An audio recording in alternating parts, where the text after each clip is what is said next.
Jadi di SMA Santa Maria sudah mulai menerapkan kedisiplinan gitu ya.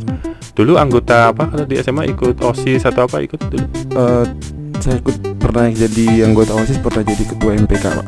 Ketua MPK. Apa values yang paling terasa, nilai yang paling terasa bagimu saat sekolah di SMA Santa Maria? Value ya Pak, terutama kita waktu gabung jadi anggota OSIS dan MPK itu sangat banyak sekali sih valuesnya Pak. Mulai dari kita bagaimana memimpin diri sendiri, memimpin orang lain, gimana kita bekerja dalam tim. Itu sebuah hal yang sangat luar biasa sih saya dapatkan dulu waktu bergabung di organisasi OSIS MPK. Tapi kan kalau di IPDN itu juga tidak hanya kerja administratif kan ya. Betul. Bisa jadi nanti juga menjadi pemimpin gitu ya. Betul. Jadi pengalaman yang dapat di SMA Santa Maria juga terus dikembangkan di IPDN itu ya. Iya betul. Ya. Jadi pejabat publik apa aja yang bisa kalau di IPDN itu nantinya? Pejabat publik dalam bagaimana Pak maksudnya? Misalnya jadi apa, kepala daerah gitu dimungkinkan juga ya. Kalau pejabat tertinggi yang bisa dicapai birokrat khususnya di daerah itu mungkin pada level sekda Pak, mungkin tingkat kabupaten. Kalau untuk kepala daerah sendiri itu jabatan politik yang dimana dipilih oleh rakyat. Dipilih oleh rakyat itu ya, kalau apa gubernur gitu ya, Ya, bupati betul. gitu ya. Tapi kalau kemudian ikut pemilihan juga boleh ya. Boleh Ikut nggak untuk pemilihan. mungkin. Tapi kalau bisa nggak kalau kemudian ini misalnya ada yang tertarik jadi anggota DPR itu lalu bisa nyalon? Bisa calon Pak, tapi ya memang harus melepaskan jabatan birokratnya. Oh, harus melepaskan jabatannya baru calon ya. Oke. Kalau merasa yang pernah nasib rasakan ketika kemudian sekolah di SMA, dia sekolah SMA artinya maksudnya sekolah umum dengan kemudian di IPDN itu, apa yang paling merasa beda dari misalnya gaya belajar, kebiasaan berrelasi dengan teman, itu apa yang kemudian terasa beda dan samanya apa? Kalau perbedaannya mungkin kalau di sekolah itu kan SMA Pak, kita ketemunya itu ada waktu tertentu, ya waktu jam sekolah. Kalau misalnya di IPDN kita ketemunya setiap hari 24 jam dengan teman di sekolah. Kalau persamaannya itu yang paling mencolok mungkin lebih ke disiplin Pak. Disiplin karena kita di sana itu selalu on time, semua tertata waktunya, sama juga kayak di Santa Maria dulu. Tertata waktunya. Jadi kalau misalnya ada keterlambatan gitu ya, misalnya jam makan biasanya jam berapa? Jam makan kita kalau Pagi di kampus jam 6.45 Pak. Kalau terlambat makan misalnya bangunnya terlambat itu biasanya kalau misalnya itu hukumannya apa biasanya? Hukuman kadang-kadang ada yang berupa tugas bantuan operasional Pak. Jadi misalnya kita disuruh membersihkan pekarangan atau mungkin hukuman pembinaan fisik seperti push up, lari dan lain-lain. Oh, kalau melakukan kesalahan dalam artian keterlambatan gitu. Betul. Ya. Oke. Kalau kemudian tinggalnya di asrama itu apakah kemudian misalnya Nasimin dari Riau ya, terus tinggalnya sesama teman-teman Riau atau juga tinggal dengan teman-teman dari luar provinsi? Kita tinggal berbaur Pak, seluruh Berbaur. Indonesia digabung jadi satu. Apa pengalamanmu atau pengalaman menarik ketika ini kan ketemu dengan teman-teman lain dari provinsi lain ya, dengan latar belakang berbeda tentunya. Apa yang kemudian istilahnya nilai yang didapat dan juga cara untuk bergaul dengan teman-teman yang memiliki kebiasaan berbeda? Tentunya dalam keberagaman yang sangat luar biasa itu kita jadi tahu Pak karakteristik setiap teman-teman gitu. Jadi karena kan kita tahu bahwa teman-teman ini merupakan representatif dari daerahnya masing-masing. Jadi kita nggak perlu ke daerah tersebut gitu untuk cari tahu gimana, tapi melalui teman kita udah tahu banyak gitu Pak. Jadi Indonesia Mini itu di sana itu memang betul-betul sebuah hal yang jadi sarana untuk saling bertukar budaya gitu Pak. Jadi bertukar budaya, belajar budaya, menyesuaikan diri dengan budaya orang lain ya. Betul. Karena memang benar-benar dari 34 provinsi yang ada semuanya ada di situ ya. Ada, betul. Semua ada di situ. Jadi kita bisa belajar dari yang lain. Tapi ada nggak hal-hal lucu yang kemudian istilahnya menjadi salah paham karena beda budaya? Ada Pak, tentunya karena mungkin kan ya kita pada umumnya mungkin tahu, saya sendiri kan bersuku Batak, mungkin suara kalau misalnya berbicara mungkin lebih terkesannya keras lebih gitu ya? keras gitu Pak. Mungkin ketika bertemu dengan teman-teman saya dari daerah Jawa Barat, Jawa Tengah, Jawa Timur, mungkin terkesan saya marah-marah padahal bukan. Tapi kalau orang Indonesia Timur sama kan? Orang Indonesia Timur kurang lebih sama. Kurang lebih sama kan, suara keras gitu ya. Jadi suara keras kan bukan berarti marah, memang Betul. karena apa namanya, Kebiasaan. kebiasaan gitu ya. Terus apa namanya, ketemu dengan hampir semua daerah. Nah sekarang kalau agama itu kan, berarti agama juga hampir semua ada di situ. Hampir semua dari situ Pak. Nah, bagaimana kegiatannya kalau kemudian misalnya Nasib ini Kristen atau Katolik? Kristen Pak. Kristen. Kalau doa hariannya, terus kemudian misalnya hari Minggu ke gereja itu ada di situ atau keluar komplek? Ada Pak. Jadi kalau di kampus sendiri sudah ada rumah ibadah disediakan, baik itu masjid, gereja Katolik, gereja Protestan, dan pura, itu sudah ada disediakan, dan itu semua menyesuaikan sesuai dengan hari-hari kebesaran agama masing-masing. Dan untuk hariannya juga ada Pak. Kalau yang Muslim sholat 5 waktu, kalau yang misalnya yang Kristen juga ada doa sore setiap hari gitu Pak. Oh, diwajibkan juga ya? Ya. Ada, memang gerejanya ada gereja. Ya, gereja di situ semua ya, nggak perlu keluar lokasi Nggak gitu ya? perlu keluar lokasi Pak. Tapi semua sudah diatur juga sesuai dengan agama masing-masing gitu ya. Betul. Jadi nggak takut nanti ibadatnya atau apanya terganggu gitu ya. Sudah diberi waktunya ya. Terus kemudian kalau apa inspirasi yang didapat atau pengalaman menarik ketika sekolah di SMA dan itu merasa ini berguna sekali saat sekolah di IPDN? Yang paling menarik ya Pak dari SMA itu dulu, yang tadi waktu bergabung di organisasi OSIS MPK, itu gimana kita belajar memimpin diri dan memimpin orang lain gitu Pak. Gimana cara kita berinteraksi dengan orang lain gitu, dan itu sangat sangat berguna sekali waktu di IPDN.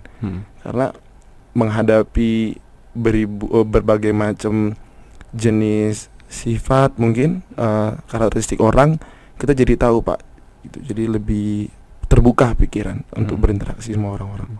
Kan sebagai pelayan publik gitu. Betul. Ya. Pelayan publik itu kan nanti yang dilayani adalah masyarakat. Betul. Dan masyarakat ini macam-macam. Ya. Gitu ya. Ada yang suka nyinyir, ada yang pendiam, ada yang suka marah-marah misalnya. Bagaimana berlatih di IPDN sini untuk menghadapi karakteristik orang yang macam-macam itu? Kalau pelatihan khusus untuk menghadapi itu enggak ini sih Pak, enggak ada. Tapi kita di IPDN itu ada pola pengajarannya itu berbeda, yang membuat kita beda dengan universitas lain. Itu kita ada pengajaran pelatihan pengasuhan. Jadi selain kita dibekali dengan pelajaran yang kita dapat di universitas pada umumnya, kita juga dibekali dengan pelatihan.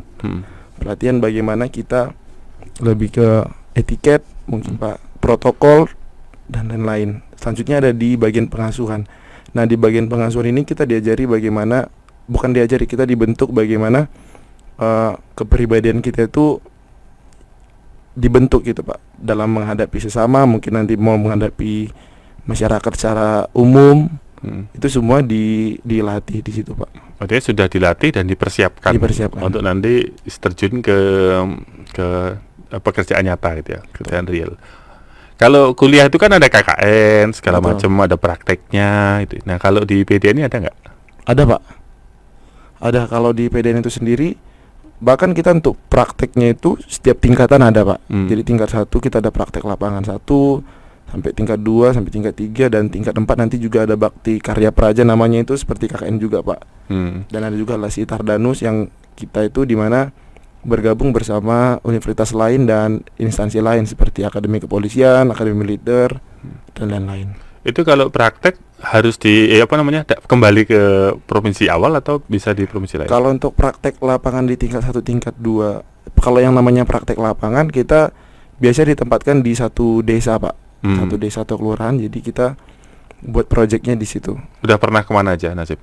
Kalau saya sendiri praktek lapangannya baru ini yang pertama Pak di daerah. Kalau praktek lapangan sebelumnya karena terkendala COVID jadi di kampus. Oh iya, sebelumnya COVID nggak bisa pergi juga. Nah sekarang praktek di mana ini? Saya magang di BPKAD Provinsi Riau Pak. BPKAD Provinsi Riau gitu ya. Oh baru kali ini ya? Baru kali ini. Apa menurutmu pengalaman saat dengan di perkuliahan dan kemudian terjun langsung ke lapangan? Apa yang kemudian istilahnya dari teori kemudian langsung ke praktek ini ya. apa bedanya atau pengalamannya apa?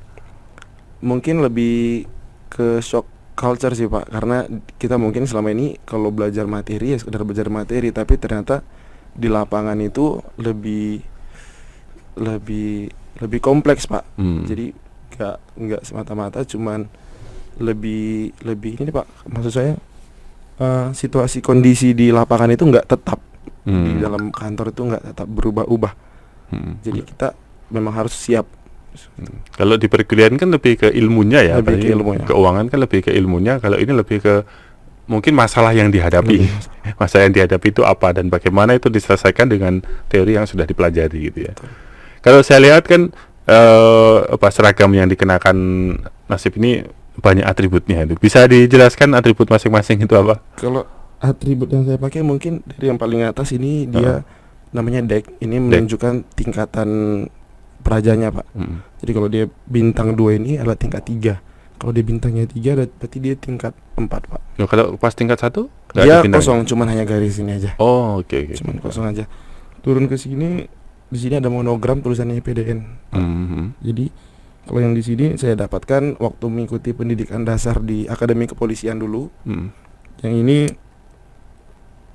pin pelopor revolusi mental, Raja pelopor revolusi mental. Yang di sini Kemendagri Pak. Yang di sini ada wings, itu didapatkan setelah mengikuti pembaretan dan mengikuti pembaretan dan jalan juang. Jadi kayak semacam kalau orang kuliah biasa sertifikatnya gitu, tapi ini dibentukkan dalam bentuk itu gitu. Jadi semakin banyak ikut kegiatan bisa semakin banyak dapat rencana itu ya. Betul Pak. Gitu. Terus seragam ini harus dikenakan saat berada di luar PDN gitu. Ya, untuk seragam sendiri selama kita menjadi praja PDN itu harus selalu dikenakan Pak.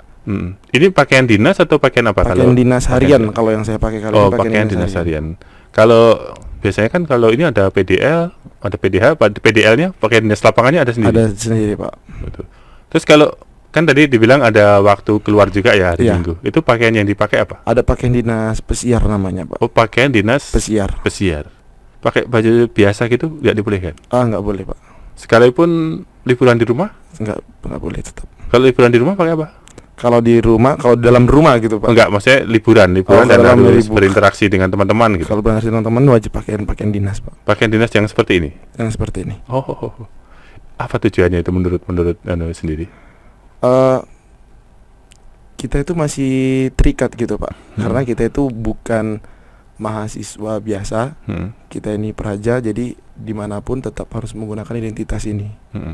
Lalu apa yang kemudian Nasib rasakan kalau menggunakan seragam itu sendiri? Kebanggaan pastinya. Kebanggaan ya. Kebanggaan itu satu yang luar biasa. Berarti bangga menjadi siswa IPDN gitu ya. Untuk adik-adik kelas yang masih di SMA Santa Maria atau mungkin teman-teman lain yang mendengar video ini, apa pesan-pesanmu kalau kemudian ingin juga sekolah di IPDN?